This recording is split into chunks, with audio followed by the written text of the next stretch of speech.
الحمد لله رب العالمين الرحمن الرحيم مالك يوم الدين إياك نعبد وإياك نستعين اهدنا الصراط المستقيم صراط الذين أنعمت عليهم غير المغضوب عليهم ولا الضالين.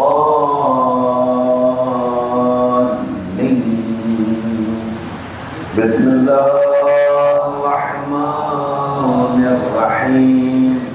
قل هو الله أحد الله الصمد لم يلد ولم يولد ولم يكن له كفوا أحد.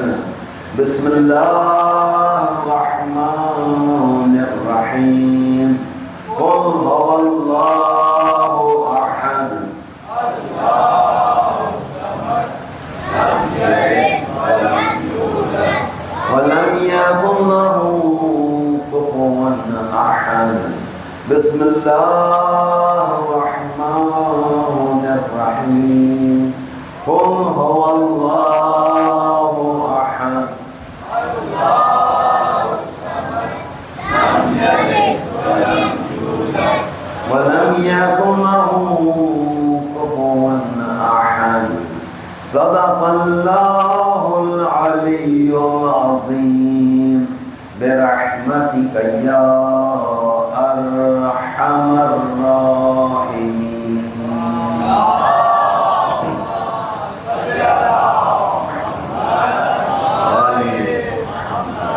واجل فرج مجمعين. أعوذ بالله من الشيطان الرجيم. بسم الله الرحمن الرحيم. الحمد لله رب العالمين والصلاة والسلام على خير خلقه سيدنا ونبينا وشفيع ذنوبنا وطبيب نفوسنا ومولانا أبي القاسم محمد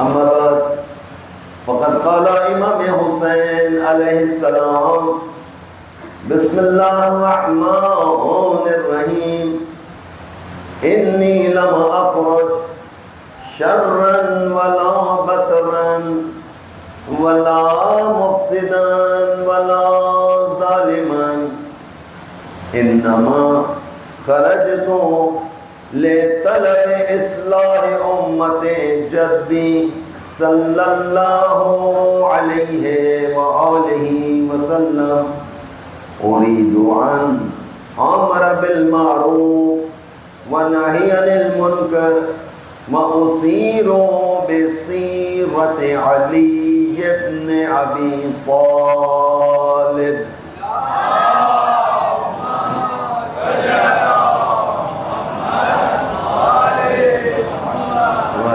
فرج مجمعین. عزیزان گرامی و عزاداران امام حسین علیہ السلام، سرنامہ یعنی جس کلام کو عنوان بنایا گیا ہے مسلسل، وہ وصیت نامہ ہے جو امام حسین علیہ السلام نے مدینے سے چلتے وقت اپنے بھائی محمد حنفیہ کو تحریر کیا. اور انسان وصیت نامہ تحریر اسی لیے کرتا ہے تاکہ کسی وقت ضرورت پڑے کہ کن مقاصد کے تحت امام حسین علیہ السلام مدینے سے نکلے، کس مقصد کیا تھا امام حسین علیہ السلام کا. ایک مقصد تو میرا اور آپ کا یہ ہے عزاداری سید الشہداء کہ محرم آئیں گے ہم عزاداری کریں گے. ہم گریہوزاری کریں گے، ہم ماتمداری کریں گے، ہم جلوس عزا کا اہتمام کریں گے. صحیح ہے؟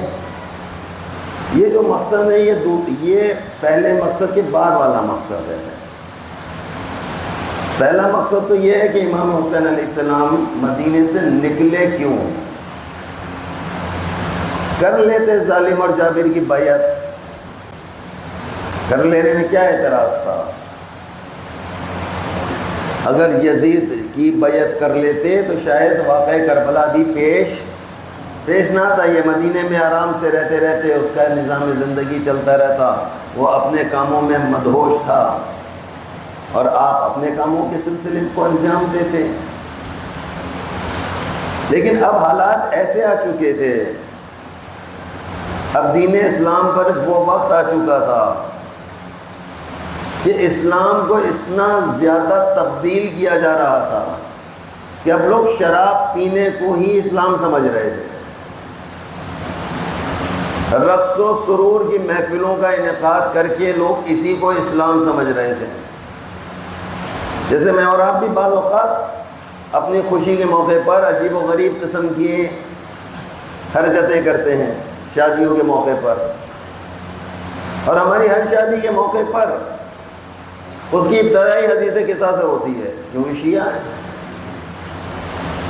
لہذا ہماری ساری شادی کی جتنی رسومات ہیں ان کی ابتدا حدیث قصہ سے ہوگی، اور اس کے بعد جتنے حرام کام ہیں، جتنی چیزیں ہیں جو ہم نے خود سے ایجاد کی ہیں انہیں بھی شامل کر لیتے ہیں.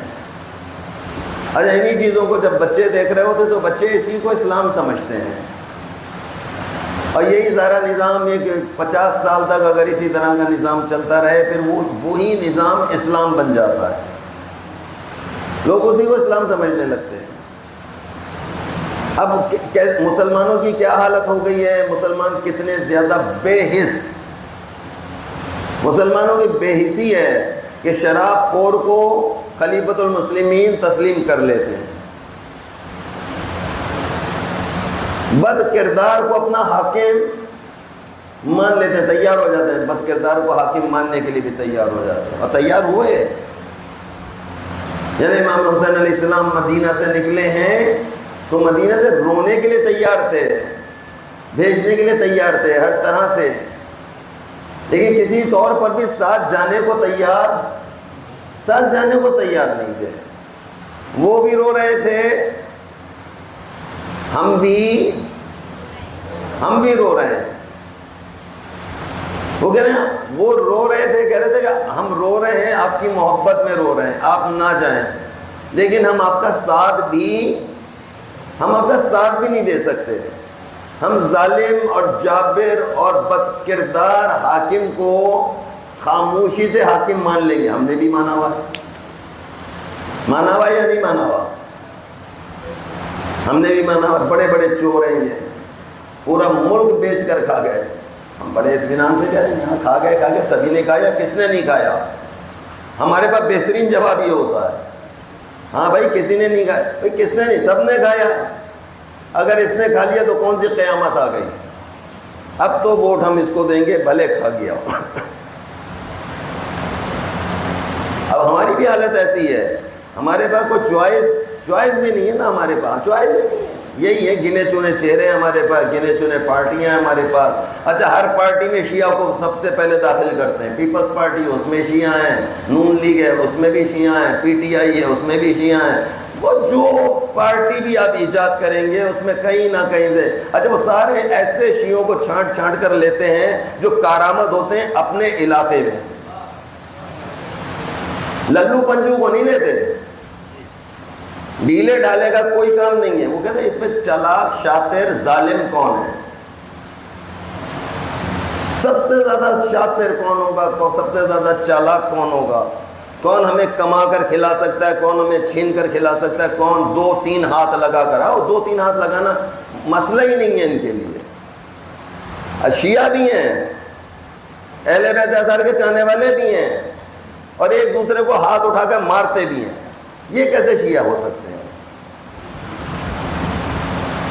اب انہوں نے نہیں، شیعت کا نام یہی ہے. وہ اس کا سارا جناب علی سارا نظام جو ہے ہمارے اور آپ کے پاس، وہ یہی والا نظام بن رہا ہے.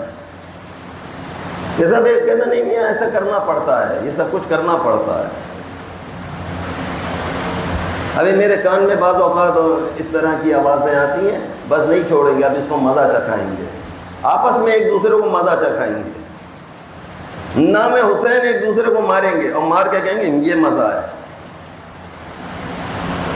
یہ کہاں کی انسانیت ہے؟ یہ کہاں کی حسینیت؟ یہ حسینیت ہے؟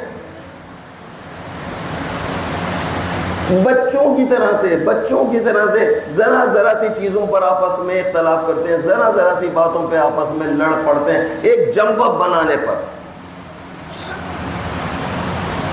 کسی اور قوم کو جا کر پتہ، لوگ ہنسیں گے، مذاق اڑائیں گے، یہ کیسے لوگ ہیں؟ اتنی معمولی سی بات کہ وہ پورا جناب علی پورا ایک نظام۔ اپنی تربیت کیجئے، اخلاق کا دامن ہاتھ سے نہ چھوڑیے، نام حسین ایک دوسرے کو برداشت کیجئے، نام حسین برداشت کیجئے اپنے آپ کو۔ آپ آج اگر آپ نے اپنے آپ کو برداشت سے کام لے لیا، آج آپ نے ایک دوسرے کو اس طرح کے کاموں میں نظر انداز کر دیا، یقین مانے زمانے کا امام آپ سے راضی ہو جائے گا۔ ان کو کردار چاہیے، ان کے پاس نظام چاہیے۔ اچھا یہ جو بے حسی ہے کہ کچھ بھی کر لو، تو وہ سارا نظام مدینے میں بھی ایسے ہی ہو رہا تھا۔ سب کچھ کرنے کے بعد کیا مدینے والوں نے در زہرا کو جلتے ہوئے نہیں دیکھا تھا؟ جب جناب زہرا کے دروازے کو آگ لگی ہے تو آگ لگنے کے بعد دھواں اٹھا ہے، وہ دھواں کئی میلوں دور تک دکھائی دے رہا ہے۔ دکھائی دیا ہے کہ نہیں دیا؟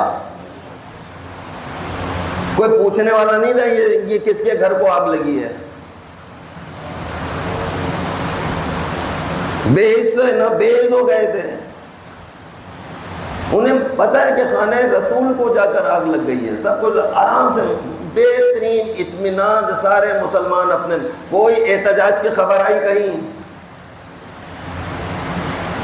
کہیں مدینے میں کوئی احتجاجی ریلی نکلی ہو، کہیں مدینے میں احتجاجی جلوس نکلا ہو، کہیں مدینے میں لوگ احتجاجاً دھرنا دے کر کہیں پہ بیٹھ گئے ہوں، یا لوگوں نے احتجاجاً مسجد آنا چھوڑ دیا ہو کہ نہیں یہ کیسا ظلم کیا ہے۔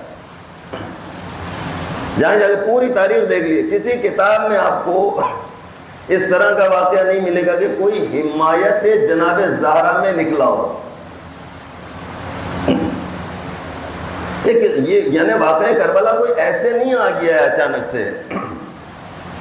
واقعہ کربلا کی جو بے حسی ہے، مسلمانوں کی جو بے حسی ہے، یعنی کتنی دفعہ یہ تاریخ میں یہ سارا کچھ لکھا ہے کہ رسول اللہ کا انتقال ہوا ہے، رسول اللہ کے انتقال کے بعد 3 دن نہیں گزرے ہوں گے کہ جو لوگ آئے اور آنے کے بعد انہوں نے اپنے مطالبات شروع کیے۔ ان کے مطالبات ہے پوری دنیا دیکھ رہی تھی، اس زمانے کا پورا مدینہ دیکھ رہا تھا، اس زمانے کا پورا، بھائی اتنی سی خبر 1 سیکنڈ میں جناب علی ساری جگہ پھیل جاتی تھی۔ چھوٹا شہر تھا، بڑا شہر نہیں تھا، لوگوں کو ایک دم سے پتہ چل جاتا تھا، اطمینان سے، کوئی کسی نو ٹینشن۔ اتنی بڑی بات ہو گئی ہے۔ امیر المومنین کو لے جایا گیا، گھر سے نکال کر لے گئے ہیں۔ جو فاتح خیبر ہے، جو فاتح بدر و حنین ہے، اس کے گلے میں رسی کو ڈالا گیا، رسی ڈال کر گھسیٹتے ہوئے، گھر سے گھسیٹتے ہوئے جناب علی وہاں تک لے گئے اپنے حکومتی ارکان کے سامنے لے گئے۔ امیر المومنین کو پیش کیا ہے، رسی باندھ کر لے گئے گھسیٹتے ہوئے۔ کوئی احتجاج؟ جو دربار میں جتنے لوگ بیٹھے ہیں وہ بھی راضی ہیں۔ اور کتنے دن کے بعد یہ سارا واقعہ پہ ہے؟ 2 مہینے 10 دن۔ 18 ذی الحجہ سے ذرا کاؤنٹ کیجئے جناب، 18 ذی الحجہ سے 18 محرم، کتنے دن؟ 1 مہینہ ہو گیا۔ 18 محرم سے 18 صفر، 2 مہینے ہو گئے۔ 18 صفر سے 28 صفر، یہ یعنی یہ رسول اللہ کی جو رحلت ہو گئی، یہاں تک لے آئے گی۔ کتنے دن ہو گئے؟ 2 مہینے۔ 2 مہینے کے اندر اندر وہ جتنے لوگ تھے، جتنے بڑی تاریخ میں سارے مسلمان جمع ہوئے ہیں، مبارکباد دی جا رہی ہے، بخین مولا بہت مبارک ہو، آپ کو خلافت مل گئی، مولا جس کا میں مولا اس کا علی مولا، مبارکباد، یہ ساری مبارکباد 2 مہینے کے اندر اندر اسی سال، یہ سارا واقعہ اسی سال ہوا ہے، دور نہیں ہے۔ یہ مسلمانوں کی بے حسی بتا رہا ہوں، عوامی بے حسی بتا رہا ہوں، حکومتی اداروں کی بات نہیں ہو رہی ہے، عوامی سطح پر جو لوگ عام مسلمان ہیں۔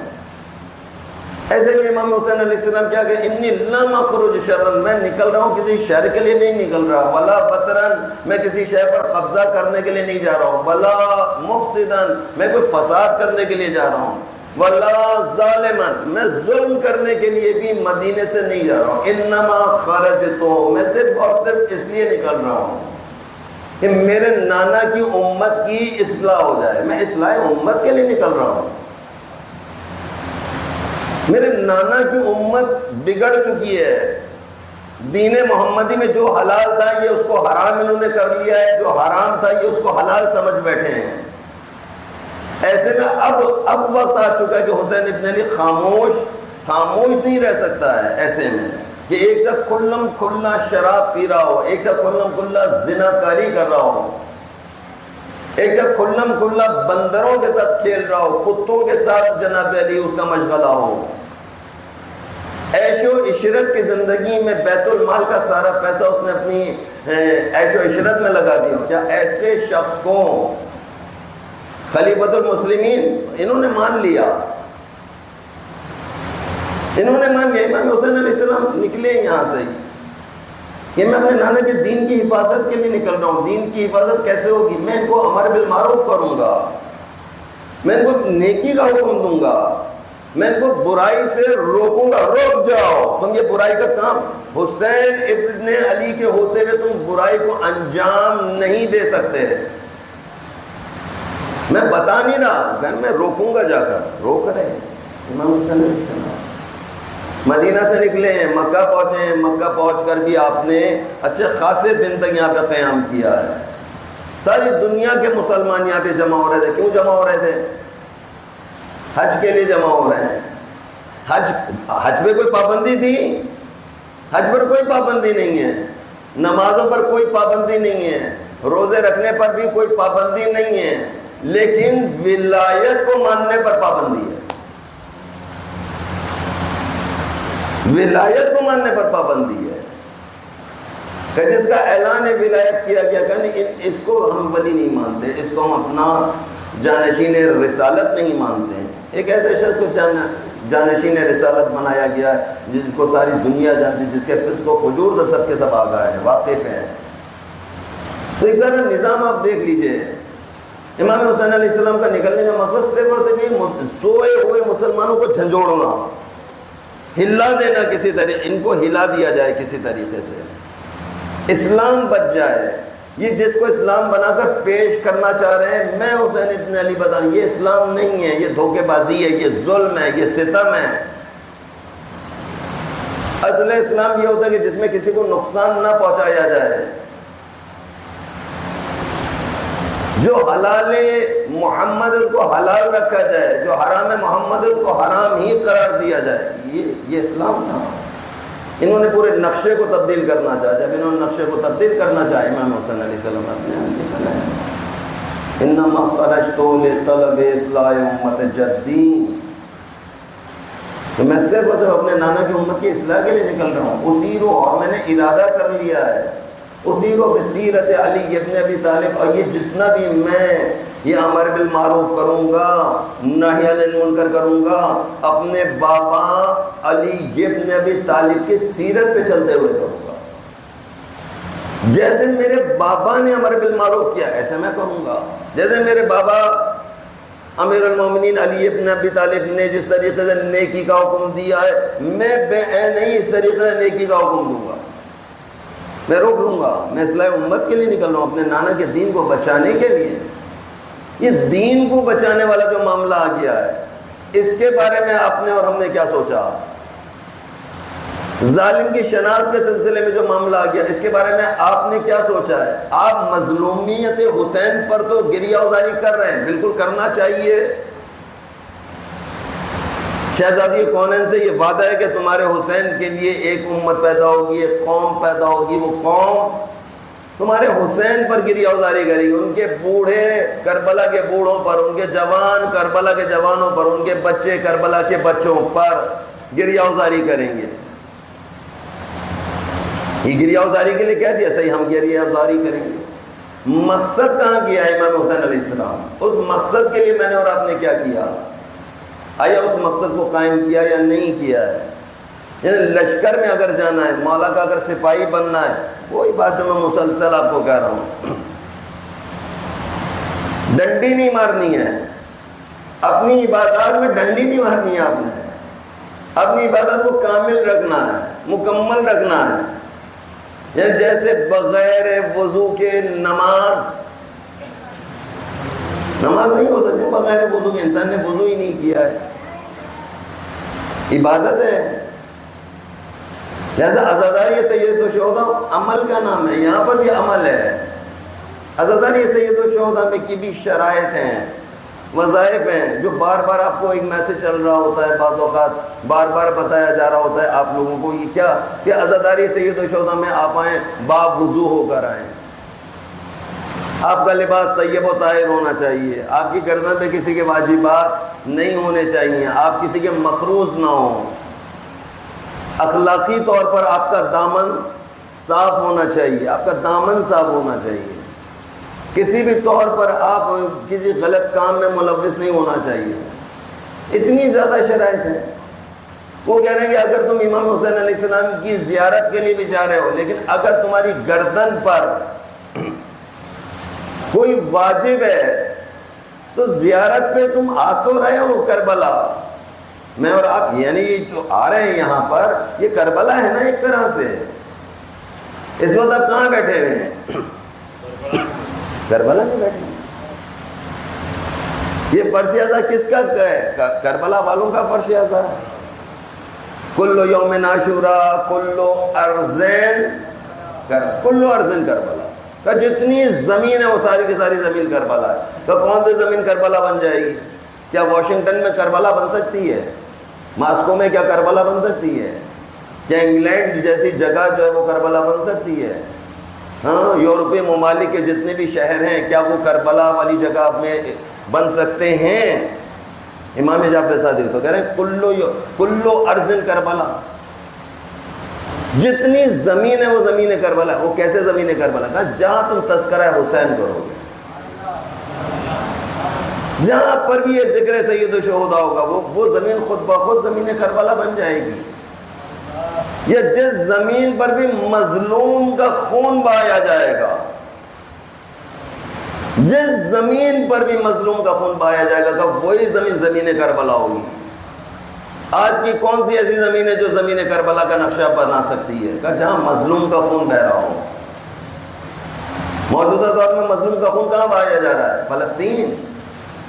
یعنی فلسطین کو میں اور آپ کسی طور پر نظر انداز نہیں کر سکتے ہیں۔ آیا وہ مظلومین جہان ہے یا نہیں ہے؟ مظلومین جہان ہے وہ، آج سے ہو رہے ہیں ان پر ظلم اور ستم نہیں، کب سے ہو رہے ہیں؟ جب سے اسرائیل وجود میں آئے تب سے ان پر ظلم اور ستم ہو رہے ہیں۔ صرف وہیں ہو رہے ہیں یا دنیا میں کہیں اور پر ہو رہا ہے؟ مقبوضہ کشمیر میں چلے جائیے، وہاں پر بھی ظلم اور ستم ہے۔ ہندوستان میں چلے جائیے، وہاں پر بھی ظلم اور ستم ہے۔ افغانستان میں چلے جائے، دیکھیے افغانستان کی پوری تاریخ اسی چیز سے بھری بھی ہے۔ یمن میں چلے جائیے، اسی طریقے سے بھری بھی ہے۔ کویت میں چلے جائیے، اسی طریقے سے بھری ہے۔ سعودیہ میں چلے جائیے، خود پورے شہر کے شہر ختم کر دیے انہوں نے۔ اہل بیت اطہار کے چاہنے والوں کو مکمل طور پہ وہ ختم کرنا چاہتے ہیں۔ ظلم ہے، بربریت ہے، اور میں اور آپ اپنے اپنے مقام پر بیٹھ کر کہتے ہیں بس انشاءاللہ، کہ نہیں ہو سکے گا۔ زمانے کا امام پوچھے گا، ہم سب سے پوچھا جائے گا، بتاؤ تم سب نے مظلومین جہان کے لیے کیا کیا؟ آیا کوئی تم نے، ہم کیا کہیں گے مولا کو؟ ہم مولا کو کہیں گے مولا ہم مظلومین جہان کے لیے کیا کرتے ہیں؟ ہم تو خود اپنے اوپر ظلم کر رہے تھے، اپنی ذات پر ظلم کر رہے ہیں. کہتے ہیں وہ اپنی ذات پر کیسے ظلم ہو سکتا ہے؟ کیا فجر نہ پڑھو؟ جان بوجھ کر تم نماز فجر کو قضا کر دو، تم نے ظلم اپنے اوپر ظلم کیا ہے. فجر کا نہ پڑھنا ظلم ہے. یعنی واجبات کو یہ میں بار بار ہر مجلس میں آپ کو انہی چیزوں کی مثال دیتا ہوں. ہر مجلس میں کہ ڈیفالٹر نہ ہو. تھوڑی یہ چھوٹا سا، یہ چھوٹی سی مثال ہے ڈیفالٹر ہونے کی. آغا دستغیب نے اپنی کتاب میں اس سارے واقعے کو لکھا. آغا دستغیب لکھ رہے ہیں، آیت اللہ دستغیب. وہ کہہ رہے ہیں نجف اشرف کے ایک عالم دین ہیں، نجف اشرف کے، وہ بیان فرماتے ہیں کہ میں ہم اصفہان میں رہتے تھے. کہاں؟ ایران کا ایک شہر ہے نا اصفہان، ایران کا شہر ہے، وہ پرانے دور کا واقعہ ہے. کہتے ہیں میں وہاں سے دینی تعلیم حاصل کرنے کے لیے میں نجف اشرف آ گیا. پرانا دور تھا، خط لکھے جاتے تھے، موبائل تھوڑی ایجاد ہوا تھا اس وقت. ایک دوسرے سے جو اطلاعات آتی تھی، جو خبریں ملتی تھیں، وہ 2-3 مہینے کے بعد کہیں جگہ ملا کرتی تھی. کہتے ایسے میں 2-3 مہینے، کہتے اس دوران میں نے خواب دیکھا. کیا خواب دیکھا؟ کہتے میں نے خواب میں دیکھا کہ جیسے کوئی خواب میں مجھے آ کر بتا رہا ہے کہ تمہاری ماں کا انتقال ہو گیا ہے، تمہاری ماں کا انتقال ہو گیا ہے، اس کے کفن اور دفن کی تیاری کرو. میں بڑا حیران ہو کر خواب میں سوچ رہا تھا کہ میری ماں کا انتقال ہو گیا ہے اور کفن کی تیاری کرو. صلوات پڑھے محمد اور آل محمد.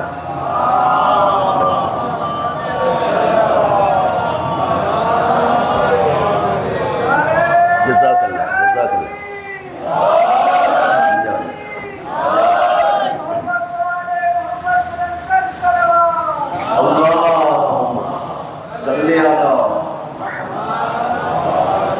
محمد واجل فرج مجمعین. کہ خواب میں دیکھ رہا تھا یہ سب کچھ کہ میری ماں کا انتقال ہو گیا ہے اور کوئی کہہ رہا ہے کہ تو ان کے لیے قبر کا اہتمام کرو. اور حالت خوابی میں وہ دیکھ رہے ہیں کہ جناب علی کو بتایا جا رہا ہے کہ ہم نے اصفہان سے تمہاری ماں کا جنازہ جو ہے بغرض زیارت کربلا کی جانب روانہ کر دیا ہے. تدفین بھی ان کی کربلا میں ہوگی. یہ عالم دین ہے. کہتے ہیں جناب علی یہ پورا میں بہت اچھا واقعہ ہے، زبردست اتنا ہے کہ جناب علی آپ دیکھیں ایسا واقعہ چل رہا ہے کہ انسان حیران رہ جاتا ہے. پھر ہم حیران ہوتے ہیں کہ کربلا جانے والے زائر، جنازہ جانے والے زائرہ کا جنازہ ہے. ایسی صورت میں کیا ہو سکتا ہے؟ سنیں جناب علی، ایک صلوات پڑھے محمد اور آل محمد.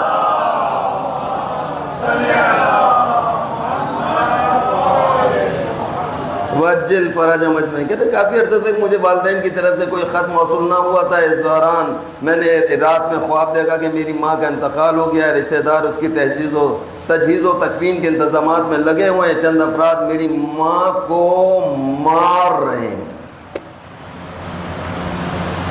چند افراد ایسے ہیں میں نے خواب میں دیکھا کہ میری ماں کے کفن کا انتظام ہو رہا ہے، دفن کا اہتمام ہو رہا ہے.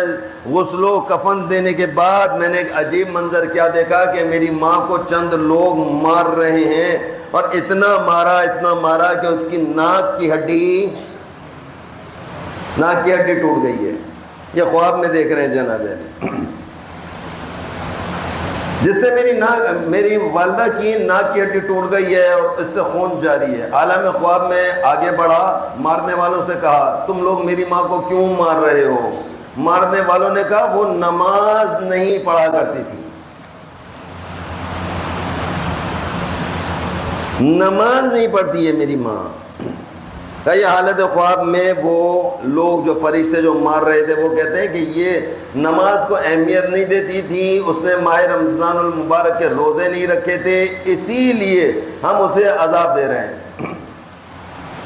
یہ طالب علم جو نجف اشرف جگ میں رہ رہے ہیں کہتے میں گھبرا گیا، نیند سے بیدار ہوا. کچھ عرصے کے بعد مجھے میری ماں کی وفات کی اطلاع ملی اور یہ بھی بتایا گیا کہ اس کے جنازے کو دفن کرنے کے لیے کربلا لایا جا رہا ہے. چند دنوں بعد میری ماں کا جنازہ کربلا پہنچا. میں نے نماز جنازہ کے بعد دفن کرنے سے قبل تابوت کھول کر ماں کا چہرہ دیکھنا چاہتا تھا. جیسے میں نے ماں کا چہرہ دیکھا، کفن پر خون کے داغ دکھائی دیے، میں نے غور سے دیکھا اس کی ناک ٹوٹی ہوئی تھی، پہلے دیکھا تھا خواب، اب دیکھ رہے ہیں حقیقت میں جنازہ۔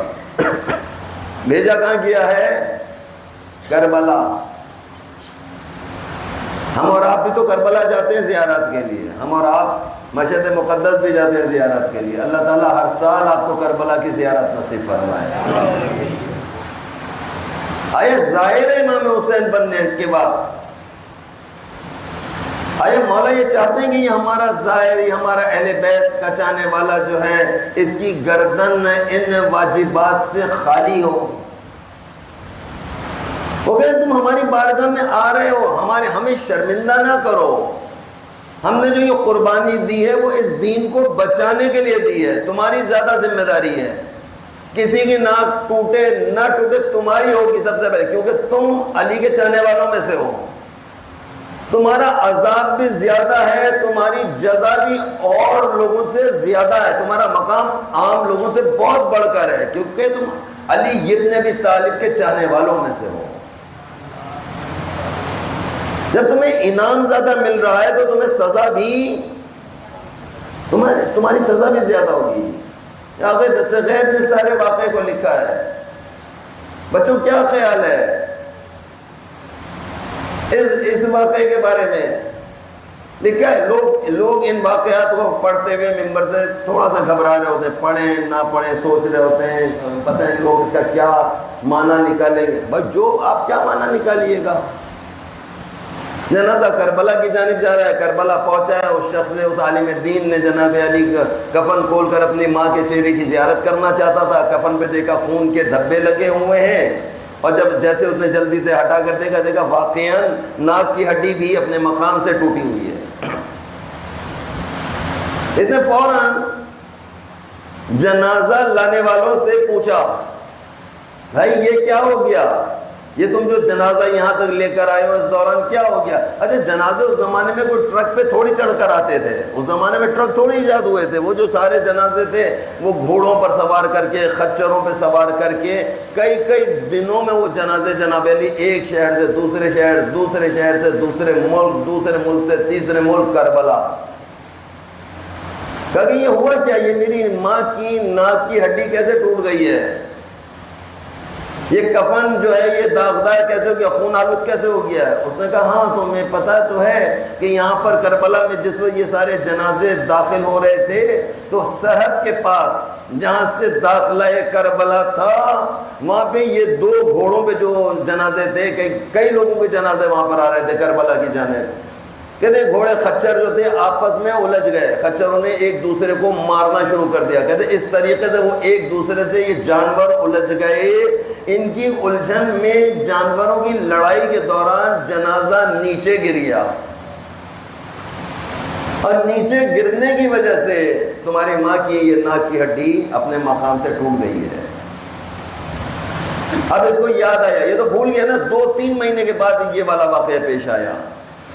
اب جب اس نے یہ سارا منظر اپنی آنکھ سے دیکھا، اس کو 3 مہینے پہلے والا خواب یاد آیا کہ ماں کے جنازے کو غسل دیا گیا ہے، ماں کے جنازے کو کفن پہنایا گیا، اور اس کے بعد کچھ ملائکہ ہیں جو اس کی ماں کو سزا دے رہے ہیں کہ تو نے نماز کو اہمیت نہیں دی، تو نے جان بوجھ کر روزوں کو ترک کیا ہے، اے میرے بیٹے، اے میرے جوان، للہ خدا را، یہ مہینہ خود آپ کے لیے، خود کربلا والوں نے پوری رات، شب عاشور پوری رات انہوں نے عبادت پروردگار میں گزاری ہے۔ امام حسین علیہ السلام کا جناب زینب سے یہ کہنا کہ اے بہن زینب مجھے نماز شب میں یاد رکھنا، شب عاشور، روز عاشور میں جاتے وقت جس وقت امام حسین علیہ السلام اپنی شہادت کے لیے تشریف لے جا رہے ہیں، اس وقت بھی بہن زینب کو کہا، بہن زینب مجھے پتہ ہے کہ اب تم پر ایک بہت بڑی مصیبت آنے والی ہے، اصل امتحان اب آپ کا شروع ہونے والا ہے، میں دیکھ رہا ہوں کہ ہمارے بعد ہمارے خیموں کو لوٹا جائے گا، ہمارے بعد ہمارے خیموں کو آگ لگائی جائے گی، میں دیکھ رہا ہوں کہ آپ کے سر سے چادر کو چھین لیا جائے گا، لیکن آپ کی ذمہ داری بڑی ہے۔ لیکن بہن زینب ان تمام باتوں کے باوجود جب نماز شب کے لیے جلے ہوئے خیموں کے درمیان کھڑی ہوں نا بہن زینب، یاد رکھنا مجھے. وہ نماز کو اتنی زیادہ اہمیت دے رہے ہیں. وہ بار بار کہہ رہے ہیں، کہتے ہیں یہ شخص ہے جس نے اپنی ماں کو دیکھا فوراً مولا ابوالفضل العباس کے حرم کی جانب دوڑا ہے. کربلا پہنچ گیا تھا نا جنازہ. ایک طرف حرم امام حسین ہے، ایک طرف حرم حضرت عباس ابوالفضل العباس ہے. کہتا میں کس کے پاس اپنی فریاد لے کے جاؤں؟ کہا باب الحوائج امام جناب عباس علیہ السلام باب الحوائج ہیں. کہا دوڑتا ہوا گیا، جا کے وعدہ کیا، اے مولا عباس میں یہ وعدہ کرتا ہوں آپ سے، میری ماں پر ہونے والے عذاب کو کسی طریقے سے رکوا دیجیے. میں وعدہ کرتا ہوں ماں کی قضا نمازوں کو پڑھوں گا، ماں کی قضا روزوں کو رکھوں گا، رکھواؤں گا، کسی بھی طریقے سے وعدہ کرتا ہوں. اللہ اکبر، میری ماں کو بچا لیجیے مولا. یہ آپ کی بارگاہ میں آ گئی ہے، یہ آپ کی ظاہرہ ہے اس وقت. کل آپ نے وہ واقعہ سنا کہ ایک خاتون، ایک عام خاتون ہے، اس کو دفن کیا جا رہا ہے اور اس کو پوچھا جا رہا ہے کہ جناب اس کے شوہر کو پوچھا تمہاری بیوی جو تھی اس نے کیا زیارت کربلا کی؟ اس نے کہا نہیں ہم غریب لوگ ہیں. کہا کوئی عزاداری کرتی تھی؟ کہا عزاداری کے ہمارے پاس پیسے نہیں ہیں. کہا یہ کیا کام کرتی تھی؟ کہا صرف وہ زیارت عاشورہ پڑھتی ہے. کون خاتون زیارت عاشورہ پڑھے گی؟ کون مومن زیارت عاشورہ پڑھے گا؟ کہا وہی جو نمازیں بھی پڑھتا ہے. میں تمہارے درمیان دو گرا قدر چیزیں چھوڑے جا رہا ہوں، قرآن اور اہل بیت. یہ سنیے حدیث کتنی دفعہ آپ نے، قرآن اور اہل بیت. دو چیزیں تمہارے درمیان چھوڑ کے جا رہا ہوں، قرآن اور اہل بیت. پوری دنیا میں آپ کہیں پر بھی چلے جائیں، جہاں پر بھی آپ کو شیعوں کی مسجد نظر آئے گی اس کے ساتھ ایک امام بارگاہ نظر آئے گی. آتی ہے کہ نہیں آتی ہے؟ ہر مسجد کے ساتھ امام بارگاہ بنی ہوئی ہے، ہر امام بارگاہ کے ساتھ ایک مسجد بنی ہوئی ہے. جب وہ کہتے ہیں کیا چیز ہے؟ کہ یہ وہ رسول خدا کی اس حدیث کا جیتا جاگتا نمونہ ہے کہ تمہارے درمیان دو گرا قدر چیزیں چھوڑے جا رہا ہوں. کہ مسجد جب نظر آئے کہو یہ قرآن ہے، جب علم پاک نظر آئے کہو یہ اہل بیت ہے. تم نے دونوں چیزوں کو ہم نے ساتھ دیا ہے. ادھر اگر نماز پڑھ رہے ہو تو تمہیں ادھر عزاداری کرنا ہے، ادھر عزاداری کر رہے ہو تو تمہیں ادھر نماز پڑھنا ہے. یہ نہیں ہو سکتا کہ تم نماز چھوڑ کر عزاداری میں لگ جاؤ. یہ نہیں ہو سکتا کہ عزاداری کر کے تم نماز کو چھوڑ دو. دونوں کو ساتھ لے کر چلنا ہے. میرے بچوں، میرے جوانوں، للہ خدا را، تم صرف ایام عزا کے عزادار نہ بنو. تم چاہو تم پوری زندگی کے عزادار بن سکتے ہو. تم چاہو تم پورے سال کے عزادار بن سکتے ہو. پورے سال کی عزاداری کر لیجئے. کہ پورے سال کی عزاداری کیسے ہو سکتی ہے مولانا؟ صرف ایام عزا کے 2 مہینے ہمارے سوا 2 مہینے ہم عزاداری کر سکتے. کہا کہ نہیں، تم پورے سال کے عزادار بن جاؤ. کہا وہ کیسے؟ کہ جیسے تم نماز فجر اپنی ختم کرتے ہو، فوراً تمہیں کیا حکم ہے کہ جیسے ہی تمہاری نماز ختم ہوگی تمہیں فوراً تم نماز کے بعد کیا کرتے ہو؟ السلام علیکہ یا ابا عبداللہ. ہر نماز کے بعد تم عزاداری کرتے ہو، ہر نماز کے بعد تم زیارت کرتے ہو. تمہاری زیارت کرنا مثل عزاداری ہے. آپ نے دیکھا بعض لوگ جیسے ہی جناب علی نماز ختم ہوتی ہے تھوڑی دیر کے لیے کھڑے ہو کر سینے پر ہاتھ مارتے ہیں، یا حسین یا حسین یا حسین. عزاداری کری، اس کے بعد جناب السلام علیکہ یا ابا عبداللہ، مولا میری زیارت کو قبول کیجئے. مولا یہی تو کہہ رہے ہیں، مولا یہی چاہ رہے ہیں کہ تم پورے سال کے عزادار بن جاؤ، تمہاری پوری زندگی کی عزاداری ہو جائے. تم دن میں کئی مرتبہ عزادار بن سکتے ہو. فجر کی عزاداری کرتے ہو، ظہرین کی عزاداری کرتے ہو، نماز مغرب اور عشاء کے بعد تم پھر دوبارہ سے عزادار بن جاتے ہو. فجر پہ تم نے کہا السلام علیکہ یا ابا عبداللہ، عصر کے بعد تم نے کہا السلام علیکہ یا ابا عبداللہ، مغربین کی نماز پڑھنے کے بعد پھر تم کھڑے ہو گئے زیارت مولا پڑھنے کے لیے السلام علیکہ یا ابا عبداللہ. مولا دیکھ رہے ہیں، پروردگار دیکھ رہا ہے کہ ہاں یہ میرے حبیب کے بہترین امتی ہیں. میرا حبیب ان کے درمیان یہ کہہ کر گیا تھا میں تمہارے درمیان 2 گرا قدر چیزیں چھوڑے جا رہا ہوں، قرآن، اہل بیت. قرآن کیا؟ اقیم الصلاۃ، نماز کو قائم کرو. نماز قائم کری آپ نے. ہم تمہارے درمیان اپنے اہل بیت کو چھوڑ کر جا رہے ہیں. ذکر اہل بیت، آپ فوراً آپ نے ذکر اہل بیت کیا. کائنات میں آپ واحد قوم بن جاتے ہیں ایسے کہ جو پوری اس حدیث میں اتر رہے ہوتے ہیں. پورے سال کے عزادار آپ بن جاتے ہیں کہ کربلا والوں نے ساری عزاداری کیوں دے دی آپ کو؟ تاکہ یہ تمام ایک نظام آپ کے پاس آ جائے۔ میرے بچوں یہ چھوٹی چھوٹی مثالیں ہیں، یہ چھوٹے چھوٹے واقعات ہیں جن کو یہ دیکھ رہے تھے۔ کربلا کے جتنے رشتے، ان تمام رشتوں نے اپنے پیدائش کے کچھ عرصے کے بعد سے عزاداری شروع کر دی ہے۔ کچھ ہی عرصے کے بعد سے انہوں نے عزاداری شروع کر دی۔ امیر المومنین کی والدہ کا انتقال ہوا، رو رہے تھے علی، اپنی ماں فاطمہ بنت اسد کو یاد کریں، میری ماں چلی گئی ہے۔ علی رو رہے ہیں، رسول ان کو تسلی دے رہے ہیں، تسلی، علی کو انہوں نے تسلی دے دی ہے۔ جناب زہرا کے بدن مادر میں امام حسین علیہ السلام موجود ہے، ابھی حسین پیدا نہیں ہوئے لیکن عزاداری شروع ہو گئی تھی یہاں پر۔ کیسے عزاداری شروع ہوئی؟ بار بار میں یہ واقعہ آپ کو یاد دلاتا ہوں، یاد رکھیے گا اس واقعے کو۔ بدن مادر میں جناب زہرا کے بدن میں حسین موجود ہے۔ جناب زہرا اپنے بابا کو کہتی ہیں، بابا میں روزانہ کسی وقت مجھے اس بچے کے بولنے کی آواز آ رہی ہے، دیکھا بیٹی کیا بولتا ہے؟ کہتا ہے العطش،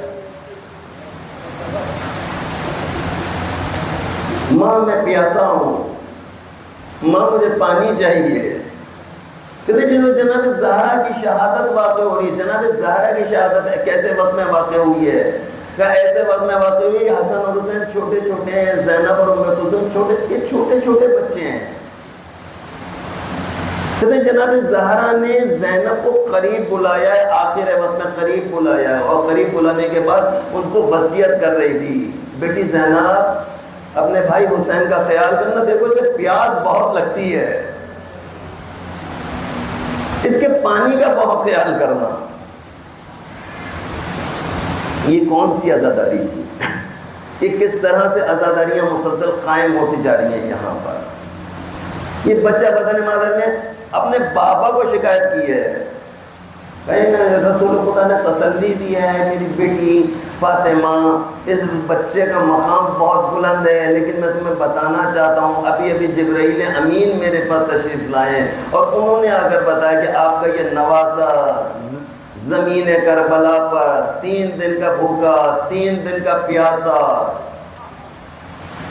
تڑپا کے مارا جائے گا۔ فاطمہ ابھی بچہ پیدا نہیں ہوا ہے، زار و قطار رونا شروع کیا جناب زہرا نے۔ بابا ایسی کون سی قوم ہوگی؟ یہ کون لوگ ہوں گے؟ کیا یہ یہودی ہوں گے؟ کیا یہ عیسائی ہوں گے؟ کہا کہ نہیں، یہ میرے امتی ہوں گے، مسلمان ہوں گے، کلمہ گو ہوں گے، اور تمہارے بیٹے حسین کو قتل کریں گے اس طریقے سے۔ یہ عزاداری سید الشہداء۔ جس دن کو بتایا گیا رسول اللہ نے خوب گریہ وزاری کیا ہے، وہ جناب سیدہ گریہ وزاری کرتی رہی ہیں، ایک نظام چل رہا تھا یہاں پر۔ کہتے ہیں آخر وقت میں جس وقت خود رسول اللہ کی جس وقت رحلت ہو رہی ہے، میں ایک روایت کو دیکھا، واقعے کو دیکھا، کہتے ہیں امام حسین چھوٹے سے ہیں، وقت رسالت جس وقت رسول اللہ کی وفات ہوئی ہے، ان کی عمر مبارک کتنی ہوگی؟ 5 سال 6 سال، اس سے زیادہ کا نہیں ہے۔ کہ 5 سال کا حسین نانا کے سرانے کھڑا ہوا ہے، اور نانا مانگ رہا تھا کہ کوئی ہے جو مجھے کاغذ اور قلم دے دے، کوئی کاغذ اور قلم نہیں دینے والا تھا۔ حسین بات کر گیا، نانا کیا بات ہے، آپ نے کیا چیز مانگی ہے؟ کہا بیٹا میں نے ان سے کاغذ اور قلم مانگا تھا۔ کہا بابا پھر نانا انہوں نے دیا نہیں؟ کہا نہیں دیا ہے۔ ہر نبی کی امت میں بگاڑ پیدا ہوتا ہے، یہ میرے نبی میری امتی ہیں، میرے بعد ان میں بگاڑ پیدا ہو جائے گا، میرے بعد یہ دین کو اسی طریقے سے خراب کریں۔ یہ کہہ رہے تھے وہ چھوٹا سا بچہ حسین ہے، نانا آپ پریشان نہ ہو، میں آپ کے دین کو بچاؤں گا۔ آپ کیسے دین کو میرے بچاؤ گے؟ کہتے میں اپنا سر دے دوں گا۔ یہ چھوٹا سا بچہ ہے، الہامی طور پر اس کو معلوم تھا، اس نے ذکر کرنا شروع کیا، نانا اگر میرے سر دینے سے بھی دین نہیں بچا ہے، میں اکبر دے دوں گا۔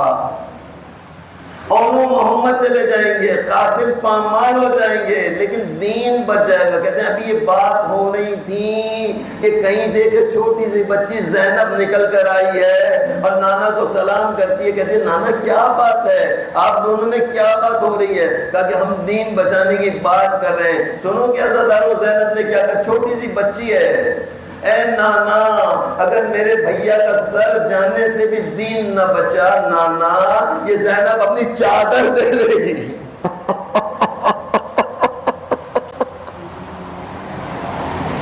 یہ بچپنے کی باتیں ہو رہی ہیں، یہ لوگ چھوٹے چھوٹے ہیں، یہ بچے ہیں، یہ بچے ہو کر اس طرح کی بات کر رہے ہیں۔ کہتے ہیں یہی بچہ، کہتے ہیں کربلا والوں میں سے کون سا بچہ ایسا ہے جس نے یہ منظر نہ دیکھا؟ کہ ایک بچہ ہے جس کا نام قاسم ہے، بمشکل اس کی عمر 1 سال کی ہے، کس کی گود میں تھا؟ کہ ابو الفضل العباس کی گود میں تھا۔ کیا منظر دیکھ رہا تھا؟ دیکھ رہا تھا کہ میرا بابا حسن مجتبیٰ آگے ایک بہت بڑا سا تشت لگا ہوا ہے اور کلیجے کے ٹکڑے ہو کر گر رہے ہیں۔ یہ بچے نے دیکھا اور دیکھنے کے بعد شاید اس نے وعدہ کیا ہو، اے میرے بابا حسن مجتبیٰ اگر آپ اس دین اسلام کے لیے اپنے کلیجے کے ٹکڑے دے سکتے ہیں، یہ قاسم آپ سے وعدہ کر رہا ہے اپنے جسم کے ٹکڑے پیش کر دے گا۔ اللہ اکبر۔ روز عاشور آیا ہے، قاسم نے اجازت چاہی ہے، قاسم کو اجازت نہیں مل رہی تھی۔ ماں ام فروا نے کہا اے بیٹا قاسم تم نے رات مجھ سے وعدہ کیا ہے کہ تم اپنی قربانی پیش کرو گے۔ قاسم کیا کہتے ہیں؟ قاسم یہی تو کہتے ہیں چچا جان مجھے اجازت نہیں دے رہے ہیں، میں جب بھی جاتا ہوں اور جہاد کی بات کرتا ہوں، اجازت شہادت مانگتا ہوں، چچا جان رونا شروع کر دیتے ہیں، اتنا روتے ہیں اس کے بعد مجھ سے بات نہیں کرتے۔ اللہ اکبر۔ ام فروا نے کہا اے بیٹا قاسم یہی وہ وقت ہے جو تمہارے ہاتھ پر تعویذ تمہارے بابا حسن مجتبیٰ نے باندھا تھا، اس تعویذ کو کھولنے کا وقت آ گیا ہے۔ اس ننھے سے بچے نے اس تعویذ کو کھول کے ماں کے سامنے پڑھنا شروع کیا اور اس کے بعد اس کی خوشی کی انتہا نہ رہی۔ اے میرے بھائی حسین تم پر میرا سلام ہو، ایک زمانہ ایسا آئے گا کہ تم کو چاروں طرف سے اشکیا گھیر لیں گے۔ اے میرے بھائی حسین میں اس وقت موجود نہ ہوں گا، لیکن یہ میرا بیٹا قاسم یہ اسی دن کے لیے تمہارے لیے مددگار ہوگا، اسے اجازت دینا، یہ میری جانب سے تمہارے لیے ایک تحفہ ہوگا۔ یہ خط لے کر قاسم دوڑے دوڑے آقا حسین کے پاس پہنچے ہیں۔ مولا حسین نے قاسم کا بوسہ لینا شروع کیا، سر پر اس کے امامہ لگایا، دوش پر اسے عبا پہنائی، لیکن گلے میں پڑا ہوا کرتا اس طریقے سے چاک کیا ہے جیسے یتیموں کے کرتوں کو پھاڑا جاتا ہے، تاکہ جب دشمن اس بچے پر حملہ آور ہو شاید کہ اسے کچھ شرم آ جائے، شاید کہ اسے غیرت آ جائے۔ قاسم کو جنگ میں جانے کی اجازت ملتی ہے، قاسم آگے بڑھ بڑھ کر حملہ کرتے ہیں اور پیچھے مڑ مڑ کر اپنے چچا جان کو دیکھتے رہتے ہیں۔ چچا جان داد دیجئے، دیکھیں آپ کا قاسم کیسے جہاد کر رہا ہے۔ قاسم نے بڑھ بڑھ کر حملہ کیا، 70 اشقیاء کو جہنم واصل کیا، لیکن بچہ ہے نا، بہت چھوٹا بھی تو تھا نا، 3 دن کا پیاسا بھی ہے، 3 دن کا بھوکا بھی ہے۔ اللہ اللہ آخر کار وقت آیا، اپنے امو جان کو آواز دی ہے، امو جان چچا جان میری مدد کے لیے آئیے۔ پر جیسے جیسے حسین آگے بڑھتے جاتے تھے ایسے ایسے اشقیاء اپنی جان بچانے کے لیے ارے زخمی قاسم کے اوپر سے اپنے گھوڑوں کو سوار لیتے جاتے تھے۔ جب تک بچہ گھوڑے پہ سوار تھا قاسم کہلا رہا تھا، لیکن جب گھوڑوں کی ٹاپوں کے درمیان آیا اب قاسم قاسم نہ تھا، ارے قاسم تقسیم ہو چکا تھا۔ جب مولا حسین بچے کے پاس پہنچے ہیں، بچے نے ہلکی سی مسکراہٹ لی، اے چچا جان نانا رسول اللہ آئے ہیں، حوض کوثر کا جام پیش کر رہے ہیں، ارے بابا حسن مجتبیٰ بھی ساتھ آئے ہیں، ارے میرے دادا بھی موجود ہیں، ارے سب کے سب حوض کوثر پر کس کا انتظار ہو رہا ہے؟ کہ ننھے علی اصغر کا انتظار۔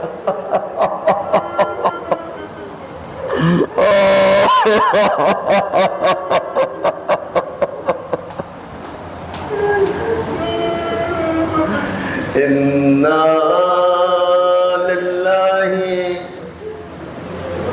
وانا الیہ راجعون رضان بقضائہ وتسلیما لامر. سب ساتھ مل کر پڑھیں گے. انا للہ وانا الیہ راجعون رضان بقضائہ وتسلیما لامرہ. پہلے والے تجھے واسطہ محمد اور آل محمد کا، تجھے واسطہ شہدائے کربلا کا، تجھے واسطہ اسیران شام کا، تجھے واسطہ چہردہ معصومین علیہ السلام کا. پالنے والے قلیل سے عزاداری کو اپنی بارگاہ میں قبول فرما، کثیر گناہوں کی مغفرت فرما، عزاداری سید و شہداء کی حفاظت فرما. پالنے والے تجھے واسطہ محمد اور آل محمد کا دشمنان اسلام، دشمنان اہل بیت کی تمام سازشوں کو ناکام بنا دے. پالنے والے ہماری عزاداری کو خلوص نیت سے اپنی بارگاہ میں قبول فرما. جن جوانوں نے عزاداری کا اہتمام کیا ان کی توفیقات نیک میں مزید اضافہ فرما. ان کے تمام مریضوں کو بہترین صحت اور سلامتی عنایت فرما. جتنے مومنین یہاں موجود ہیں پالنے والے ہمارے تمام مریضوں کو صحت اور سلامتی عنایت فرما. ہمارے زخمیوں کو صحت کلی عطا فرما. ہمارے مرحومین کے درجات کو بلند فرما. پالنے والے تجھے واسطہ محمد اور آل محمد کا مولا امام الزمان علیہ السلام کا ظہور فرما اور ہم ان کے ناصران خاص میں شامل فرما. ماتم حسین